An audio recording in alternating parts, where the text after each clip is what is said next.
ലോക ഭക്ഷ്യസുരക്ഷാ ഉച്ചകോടി അബുദാബിയിൽ നടക്കും. നവംബർ 26, 27 തീയതികളിൽ അബുദാബി എക്സിബിഷൻ സെന്ററിലാണ് ഉച്ചകോടി നടക്കുക. ലോകത്തിന്റെ വിവിധ ഭാഗങ്ങളിൽ നിന്നുള്ള സർക്കാർ മേഖലയിലെ ഉദ്യോഗസ്ഥരും വിദഗ്ധരും പങ്കെടുക്കും. ഇതാദ്യമായാണ് ലോക ഭക്ഷ്യസുരക്ഷാ ഉച്ചകോടിക്ക് അബുദാബി വേദിയാകാൻ ഒരുങ്ങുന്നത്. Abu Dhabi agriculture and food security വാരം പ്രവർത്തനങ്ങളുടെ ഭാഗമായാണ് ഉച്ചകോടി.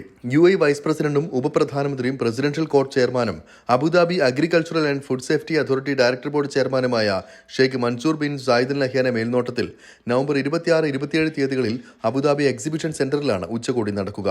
ഐക്യരാഷ്ട്രസഭയുടെ പ്രധാന ലക്ഷ്യങ്ങളിലൊന്നായ പട്ടിണി ഇല്ലാതാക്കാൻ അതിനൂതന പരിഹാരങ്ങൾ കണ്ടെത്താനുള്ള നടപടികൾ ഈ ഉച്ചകോടിയിൽ ദ്രുതഗതിയിലാക്കുമെന്ന് Abu Dhabi agricultural and food security director general Saeed Al Bahri Salem Al Ameri പറഞ്ഞു. ആഗോളതലത്തിൽ സ്ഥിരമായ ഭക്ഷ്യ സമ്പ്രദായം ഉണ്ടാക്കാനും ലോകത്ത് വിശപ്പില്ലാതാക്കാനുള്ള പ്രായോഗിക നടപടികൾ പ്രോത്സാഹിപ്പിക്കാനുമാണ് സമ്മേളനം പ്രധാനമായും ഉദ്ദേശിക്കുന്നതെന്നും അധികൃതർ വാർത്താ സമ്മേളനത്തിൽ വ്യക്തമാക്കി. സമ്മേളനത്തിന് മുന്നോടിയായി UAE ഒട്ടേറെ പരിപാടികളും സംഘടിപ്പിക്കും. 24 അബുദാബി.